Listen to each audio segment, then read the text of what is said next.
नमस्कार दोस्तों, welcome to DS education. स्वागत है आपका मेरे यूट्यूब चैनल डीएस एजुकेशन में। और हम बात कर रहे हैं दोस्तों भारतीय राज्य व्यवस्था की।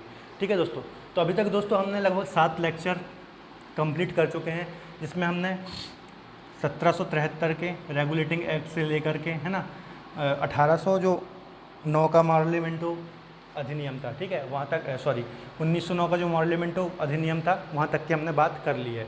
और दोस्तों ये हमारा 8वां लेक्चर है, ठीक है। और आज का जो टॉपिक है दोस्तों वो है भारत शासन अधिनियम 1919 का।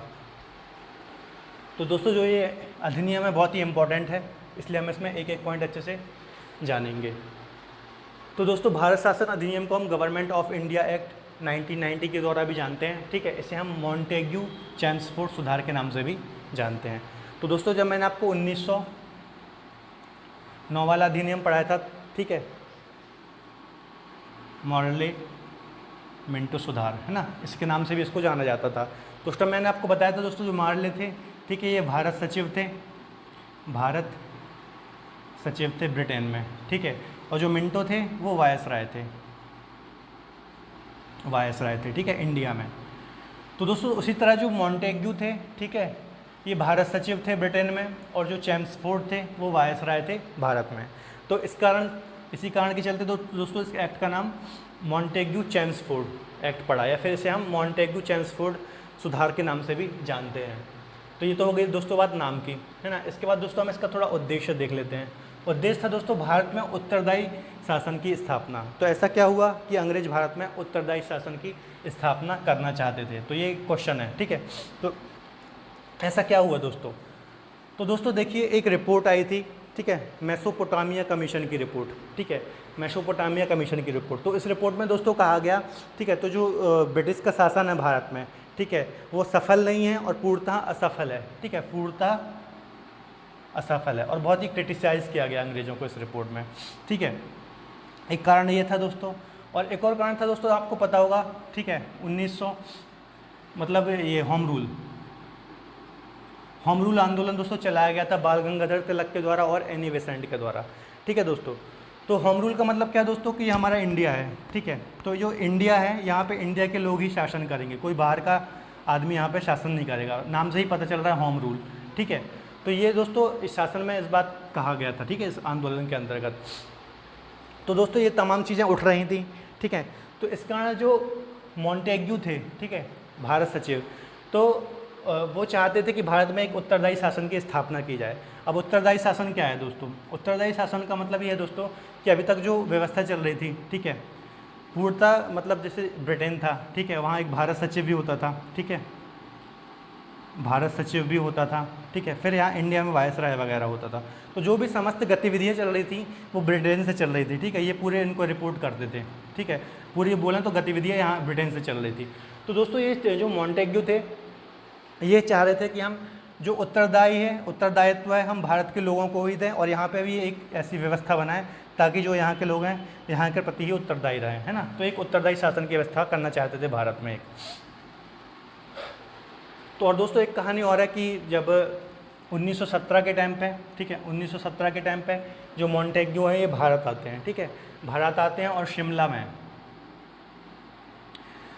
में, ठीक है, मॉन्टेग्यू और ये चैम्सफोर्ड जो भारत के वायसराय थे, ये और कुछ भारत के नेता वगैरह, ठीक है, एक इनके पास एक इनकी यहाँ पे मीटिंग होती है, ठीक है, और कुछ बातें वगैरह होती हैं। उसी के परिणाम स्वरूप ये जो एक्ट है हमारा निकल के आता है। तो ये दोस्तों हमारा पूरा बैकग्राउंड था, एक हमने ओवरव्यू लिया, ठीक है, कि क्या बैकग्राउंड था इसका। उसके बाद दोस्तों जो मुख्य बातें हैं इसकी प्रावधान की, ठीक है, तो हम प्रावधान की चर्चा कर लेते हैं। इसमें कुछ काफ़ी इंपॉर्टेंट प्रावधान है देखने को मिलेंगे हमें। तो दोस्तों हमें केंद्र में पहली बार द्विसदनात्मक विधायिका देखने को मिलती है। अब ये द्विसदनात्मक विधायिका क्या है? द्विसदनात्मक, ठीक है दोस्तों, ये जो शब्द हम पहली बार सुन रहे हैं ना, अभी जब तक हमने जो अभी तक स्टडी किया उसके अंतर्गत मैं आपको बता रहा हूँ। तो दोस्तों द्विसदनात्मक अभी जो हमारे भारत में व्यवस्था है ना, आपको पता होगा हमारे भारत में संसद है जो सबसे बड़ा है, बोला जाए तो एक प्रकार से विधि निर्माण का, ठीक है, एक केंद्र एक प्रकार से कहा जाए तो, ठीक है। अब संसद में क्या क्या होता है दोस्तों? एक तो लोकसभा होती है, एक राज्यसभा होती है और एक लोकसभा होती है, ठीक है, इसमें राष्ट्रपति भी होता है, ठीक है। तो दोस्तों उसी प्रकार से एक द्विसदनात्मक व्यवस्था देखने को मिली हमें, द्विसदनात्मक विधायिका हमें देखने को मिलती है। अब ठीक है दोस्तों, अब जैसे ये हमें अभी हम यदि प्रेजेंट की बात करें तो हमारे यहाँ राज्यसभा होती है, जैसे हम बोलते हैं उच्च सदन, ठीक है, और लोकसभा होती है, इसे हम बोलते हैं निम्न सदन। तो उसी प्रकार से दोस्तों एक राज्य परिषद का गठन किया गया, ठीक है, राज्य परिषद का गठन किया गया, राज्य परिषद का गठन किया गया जो कि उच्च सदन था, ठीक है, और एक और किया गया विधानसभा का गठन, ठीक है, विधानसभा, विधानसभा जो था निम्न सदन, ठीक है, ठीक है, जैसे अभी हमारे यहाँ राज्यसभा है तो उस टाइम पे थी राज्य परिषद, ठीक है, और जो लोकसभा है वो थी विधान परिषद, उच्च सदन निम्न सदन, ठीक है दोस्तों। तो ये आपको समझ में आ गया होगा द्विसदनात्मक व्यवस्था। तो दोस्तों अब हम इनकी सदस्य संख्या की बात कर लेते हैं। तो जो दोस्तों ये राज्य परिषद थी इसमें टोटल सदस्य थे 60, ठीक है, और जो हमारी विधानसभा थी इसमें थी टोटल सदस्य 144, ठीक है, ये होगा टोटल नंबर। इसके बाद दोस्तों जो 34 सदस्य होते थे, ठीक है, अब ये 60 में से 34 होते थे निर्वाचित, ठीक है, निर्वाचित या फिर हम बोलेंगे इलेक्टेड, है ना, और बच्चे 24, ठीक है, ये होते थे मनोनीत, मनोनीत, ठीक है। उसी प्रकार से दोस्तों इसमें हम देखें तो 104 होते थे निर्वाचित, 104 होते थे निर्वाचित, ठीक है, और बचे 40 होते थे मनोनीत, 40 होते थे मनोनीत, ठीक है दोस्तों। तो ऐसा कुछ सिस्टम बनाया गया, ठीक है। तो ये थी दोस्तों द्विसदनात्मक व्यवस्था, आपको अच्छे से समझ में आ गया हो। एक बार और मैं आपको समझा देता हूँ। देखिए दो बॉडी बनाई गई, एक राज्य परिषद और एक विधान परिषद। जैसे वर्तमान में हमारे यहाँ राज्यसभा और लोकसभा है, राज्यसभा उच्च सदन है और लोकसभा निम्न सदन है। उसी प्रकार से राज्य परिषद बनाई गई उच्च सदन और विधानसभा बनाया गया निम्न सदन, ठीक है दोस्तों। तो ये कुछ व्यवस्था थी। उसके बाद दोस्तों अगला पॉइंट हम देख लें, प्रत्यक्ष परंतु सीमित चुनाव का प्रावधान, ठीक है। अब दोस्तों ये चीज़ें तो बना दी गई, लेकिन हमें ये प्रत्यक्ष और सीमित चुनाव ये क्या चीज़ है। तो दोस्तों देखिए चुनाव की व्यवस्था की गई, ठीक है, लेकिन उसमें कुछ महत्वपूर्ण चीज़ें समझने वाली हैं, ठीक है। चुनाव की व्यवस्था तो हो गई थी दोस्तों, हमने 1909 में भी देखा था, है ना, सांप्रदायिक प्रतिनिधित्व वगैरह देखने को मिला था। तो दोस्तों प्रत्यक्ष और सीमित चुनाव, तो प्रत्यक्ष तो ठीक है आपको जानते होंगे क्या होता है, पर ये सीमित क्या चीज़ है। प्रत्यक्ष भी मैं आपको बता देता हूँ। देखिए दोस्तों जो अभी हम वोट डालते हैं ना, चाहे विधानसभा को या लोकसभा को, हम अपने विधायकों को चुनते हैं या फिर हम सांसदों को चुनते हैं या फिर पंचायत के चुनाव भी होते हैं, तो हम प्रत्यक्ष सामने से वोट डालते हैं, ठीक है, खुद जाकर वोट डालते हैं, तो उसे बोलते हैं हम प्रत्यक्ष चुनाव। परंतु ये सीमित क्या चीज़ है, ठीक है। तो इस चुनाव के अंतर्गत, ठीक है, सीमित चुनाव का मतलब है दोस्तों कि इसमें कुछ लोगों कुछ वर्ग के लोगों को वोट डालने का अधिकार था, ठीक है। जैसे शिक्षित वर्ग था, जो शिक्षित वर्ग, ठीक है, एक जिनके पास संपत्ति होती थी वो, ठीक है, मतलब जो एक ऊपर वर्ग होता था उनको ये अधिकार था वोट डालने का, ठीक है। इसके साथ साथ दोस्तों महिलाओं को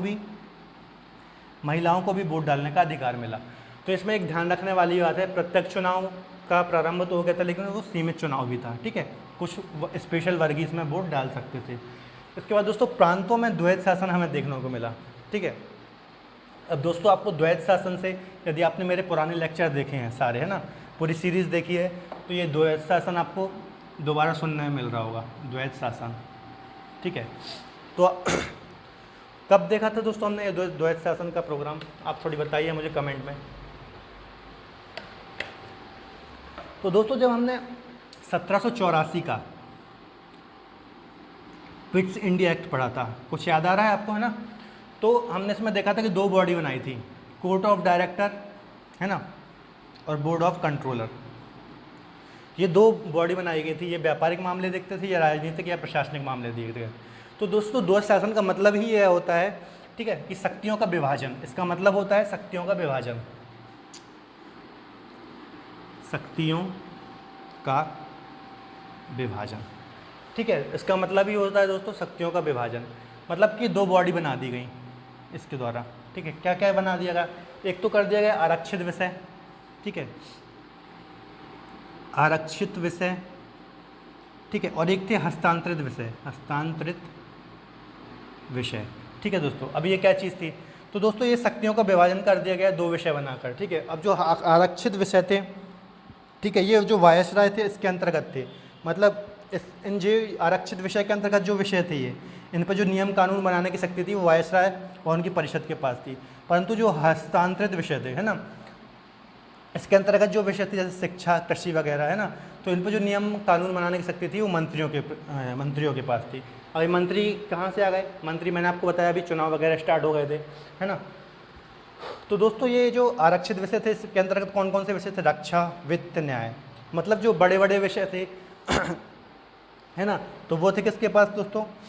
वो थे वायसराय के पास, है ना। और जो कुछ छोटे विषय थे जैसे शिक्षा, कृषि और अन्य सहकारी संस्था वगैरह ये सब, है ना, तो ये थे हस्तांतरित विषय किसके पास, मतलब किस लिस्ट में थे? हस्तांतरित विषय में। तो इस प्रकार से दोस्तों प्रांतों में द्वैध शासन की व्यवस्था की गई। और इसके पहले हमने क्या देखा था दोस्तों? केंद्र में हमने क्या देखा था? द्विसदनात्मक। तो ये अलग अलग चीज़ें हैं, है ना, इसको आप याद रखिएगा। इसके बाद दोस्तों अगला पॉइंट है कैग का प्रावधान। अब यदि आपने दोस्तों थोड़ी बहुत पहले पॉलिटी पढ़ी होगी तो आप जानते होंगे कैग क्या होता है ना, कैग CAG, ठीक है। इसे हम बोलते हैं हिंदी में नियंत्रक एवं महालेखा परीक्षक, है ना। इसका यदि हम देखेंगे तो भारतीय संविधान के आर्टिकल 148 में प्रावधान है ना। तो कैग का प्रावधान हो गया था दोस्तों इस एक्ट के द्वारा, ये आपको याद रखने वाली बात है। इसके बाद दोस्तों UPSC की स्थापना हुई थी। मोस्ट इंपॉर्टेंट क्वेश्चन है, अक्सर एग्जाम में पूछ लिया था 1926 में दोस्तों UPSC या फिर हम हिंदी में बोलें संघ लोक सेवा आयोग, ठीक है, इसकी स्थापना हो गई थी ली कमीशन की सिफारिश पे, ठीक है। तो ये जो कमीशन है ली आयोग या फिर ली कमीशन, इसे भी आप याद रखिएगा, ली कमीशन, ठीक है। तो 1926 में UPSC की स्थापना या फिर हम बोले संघ लोक सेवा आयोग की स्थापना हो जाती है ली कमीशन की रिकमेंडेशन पर, ठीक है। इसके बाद अगला पॉइंट है दोस्तों 1921 में नरेश मंडल का गठन हुआ, ठीक है। तो ये नरेश मंडल क्या था? तो दोस्तों 121 रियासतों के जो राजा महाराजा थे, ठीक है, टोटल 121 जो रियासतें होती थी, ठीक है, रियासतें मतलब दोस्तों जो उस टाइम राजा महाराजा वगैरह भी होते थे ना, तो उनकी जो रियासतें होती थी, तो ये टोटल 121 रियासतों के राजा महाराजाओं को मिलाकर, ठीक है, एक राजाओं का संगठन बनाया गया, संगठन, ठीक है, संगठन बनाया गया जिससे नाम दिया गया नरेश मंडल, ठीक है। और इसका गठन किया गया 1921 में। इसके बाद दोस्तों अगला पॉइंट है केंद्र व राज्य में बजट को अलग किया गया, ठीक है, केंद्र व राज्य के बजट को अलग किया गया। अभी तक हम दोस्तों देख रहे थे कि सिस्टम चल रहा था पूरा केंद्र में, मतलब केंद्र व जो राज्य हुआ करते थे इसमें पूरा एक ही सिस्टम चल रहा था, ठीक है, मतलब केंद्र में एक ही बजट बनाया जाता था। लेकिन इस एक्ट के द्वारा दोस्तों केंद्र का अलग बजट होगा और राज्य का अलग बजट होगा, सेपरेट कर दिया गया, ठीक है, बजट सिस्टम को। इसके बाद दोस्तों गवर्नर जनरल की परिषद में 6 में से 3 भारतीय होंगे, ठीक है। अभी हमने देखा था दोस्तों, आप दोस्तों कमेंट करके बताइएगा जो हमने 1909 में जो अधिनियम पढ़ा था, ठीक है, पार्लियामेंट रिफॉर्म, उसमें गवर्नर जनरल की परिषद थी, उसमें एक भारतीय की एंट्री हुई थी, वो कौन थे? आप कमेंट करके बताइए, ठीक है दोस्तों। तो गवर्नर जनरल की परिषद में अब 3 भारतीयों का होना अनिवार्य हो गया था, ठीक है, जैसे 6 सदस्य हैं गवर्नर जनरल की परिषद में 6 सदस्य होते थे, ठीक है, तो उसमें से 3 भारतीय होना अनिवार्य हो गया था। इसमें 3 भारतीय होंगे और 3 अंग्रेज होंगे, तो ये एक प्रावधान हो गया, ठीक है। अब इसमें 3 भारतीयों की एंट्री हो गई थी और 1909 में हमने देखा था कि एक भारतीय की एंट्री हुई थी। अब ये किसकी हुई एंट्री हुई थी आप बताएंगे कमेंट में, ठीक है। लास्ट अधिनियम में हमने पढ़ा था अच्छे से। इसके बाद दोस्तों सांप्रदायिक निर्वाचन का विस्तार, ठीक है, तो ये भी एक इम्पॉर्टेंट पॉइंट है। हमने 1909 के अधिनियम में दोस्तों पढ़ा था, ठीक है, कि पहली बार हमें सांप्रदायिक निर्वाचन देखने को मिला था और हमने अच्छे से समझा था उस एक्ट में सांप्रदायिक निर्वाचन क्या होता है। यदि आपने नहीं देखा दोस्तों तो प्लीज़ वो वाला वीडियो पहले देखिए। तो दोस्तों सांप्रदायिक निर्वाचन क्या होता है? सांप्रदायिक निर्वाचन, ठीक है, कि जो एक पर्टिकुलर कम्युनिटी होती है जैसे मुस्लिम, ठीक है, मुस्लिमों को अलग से चुनाव में प्रतिनिधित्व दिया गया, ठीक है, चुनाव में अलग से प्रतिनिधित्व दिया गया था और उनमें को जो वोट करेंगे वो भी मुस्लिम करेंगे। तो ये 1909 के द्वारा एक प्रावधान किया गया था। लेकिन इसके 1919 के द्वारा दोस्तों जो इसका दायरा था उसे बढ़ा दिया गया, ठीक है, पहले मुस्लिम बस को दिया गया था, ठीक है, सांप्रदायिक प्रतिनिधित्व, अब मुस्लिम हों, ठीक है, हिंदू भी पहले थे, सिख हों, ठीक है, ईसाई हों, इनको भी दोस्तों सांप्रदायिक निर्वाचन के अंतर्गत लिया गया है। फॉर एग्जांपल जैसे मान लीजिए टोटल 20 सीटें हैं, ठीक है, टोटल 20 सीटें हैं, ठीक है, तो इसमें से दोस्तों मान लो 5 हिंदुओं को दे दी गई, हिंदू सीट हो गई 5, ठीक है, 2 मुस्लिम दे दी गई, ठीक है, या फिर ऐसे 2 मान लीजिए ईसाइयों को दे दी गई, 2 एंग्लो इंडियन को दे दी गई। तो ये दोस्तों अलग सांप्रदायिक निर्वाचन का विस्तार हुआ एक प्रकार से, ठीक है। इसके बाद दोस्तों अगला पॉइंट एक और दोस्तों इसमें पॉइंट छूट गया है, जो भारत सचिव होते थे, है ना, भारत सचिव होते थे ब्रिटेन में, ठीक है। जो ब्रिटेन में भारत सचिव होते थे, इनकी सहायता के लिए एक नए पद का सृजन किया गया, ठीक है। तो उस पद का नाम था भारत उच्चायुक्त, भारत उच्चायुक्त, ठीक है। इनकी सहायता के लिए एक पद का सृजन किया गया और इनकी कुछ शक्तियाँ भी इन्हें दी गई, ठीक है दोस्तों। ये तो ठीक है, एक पद का सृजन हुआ, लेकिन इसमें एक और दोस्तों बात जुड़ी, ठीक है, कि अभी तक जो ये भारत सचिव होते थे, इनकी जो सैलरी होती थी, ठीक है, वो भारतीय राजस्व से होती थी, भारतीय राजस्व से होती थी। लेकिन अब के बाद दोस्तों इनकी जो सैलरी मिलेगी इस अधिनियम के बाद से वो ब्रिटिश राजस्व से मिलेगी। तो ये कुछ चेंजेस हुए। तो दोस्तों ये था आज का हमारा अधिनियम, ठीक है। फिर हम थोड़ी आगे और बात कर लेते हैं दोस्तों। जो ये एक्ट आया, ठीक है, इसकी विवेचना के लिए, ठीक है, इसकी विवेचना के लिए साइमन कमीशन का गठन किया गया, ठीक है, 1927 में। 1927 में दोस्तों एक साइमन कमीशन बनाया गया इस अधिनियम की विवेचना करने के लिए, जिसने अपनी रिपोर्ट दी 1930 में। 1930 में इसने अपनी रिपोर्ट दी, ठीक है दोस्तों। तो इसके बाद दोस्तों हमें कुछ और चीज़ें मिलती हैं, जैसे हमें 3 गोलमेज सम्मेलन देखने को मिलते हैं, ठीक है, राउंड टेबल, है ना, गोलमेज सम्मेलन देखने को मिलते हैं। और इन सब चीज़ों के बाद फिर दोस्तों हम 1935 का अधिनियम देखेंगे, ठीक है दोस्तों। तो ये कुछ बातें थी दोस्तों इस अधिनियम से रिलेटेड, सारे इंपॉर्टेंट पॉइंट हमने इसमें कवर कर लिए हैं। एक बार और हम इसका रिवीजन करेंगे ताकि कोई कन्फ्यूज़न ना रह जाए। तो दोस्तों इस एक्ट के अंतर्गत पढ़ा हमने, ठीक है, इसे हम मॉन्टेग्यू चेम्सफोर्ड सुधार के नाम से भी जानते हैं, चूँकि जो मॉन्टेग्यू थे उस टाइम भारत सचिव थे और जो चेम्सफोर्ड थे वायसराय थे भारत के, इसलिए इन्हें मॉन्टेग्यू चेम्सफोर्ड सुधार के नाम से भी जाना जाता है। इसके बाद दोस्तों इसका उद्देश्य था भारत में एक उत्तरदायी शासन की स्थापना की जाए, चूँकि अभी तक जो भी उत्तरदायी शासन था वो ब्रिटेन से हो रहा था। तो जो मॉन्टेग्यू थे उनके दिमाग में ये बात थी, ठीक है, कि भारत में भारतीयों को संतुष्ट करने के लिए, ताकि भारतीय संतुष्ट हो जाएं, तो उनको एक उत्तरदायी शासन दिया जाए, ठीक है। इसलिए उन्होंने इस एक्ट के थ्रू प्रयास किया एक उत्तरदायी शासन बनाने का। इसके बाद दोस्तों हमने पहला प्रावधान देखा कि पहली बार दोस्तों हमें द्विसदनात्मक व्यवस्था देखने को मिलती है, जैसे हमारे वर्तमान में भारत में है, ठीक है। जैसे हमारे राज्यसभा लोकसभा है, उसी प्रकार से एक व्यवस्था देखने को मिली राज्य परिषद, ठीक है, और विधान परिषद के रूप में, ठीक है दोस्तों। इसमें टोटल 60 सदस्य थे, इसमें 144 सदस्य थे, ठीक है। अब ये सब दोस्तों देखिए जो नंबर है ये इंपॉर्टेंट नहीं है, 40 सदस्य, 104, 26 ये सब नंबर इंपॉर्टेंट नहीं है, बस ये इंपॉर्टेंट है कि द्विसदनात्मक विधायिका की व्यवस्था की गई थी।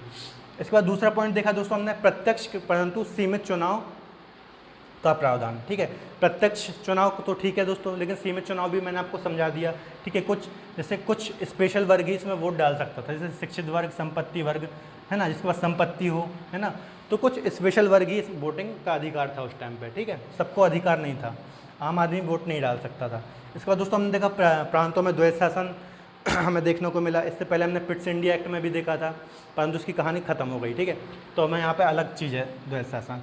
तो ये 2 विषय डिवाइड किए गए, एक आरक्षित विषय, एक हस्तांतरित विषय। आरक्षित विषय होंगे, ठीक है, उसमें जो विषय हैं उसके कानून कौन बनाएगा, वायसराय, ठीक है। और जो हस्तांतरित विषय है उसमें कानून कौन बनाएगा, मंत्रियों द्वारा बनाए जाएंगे, ठीक है।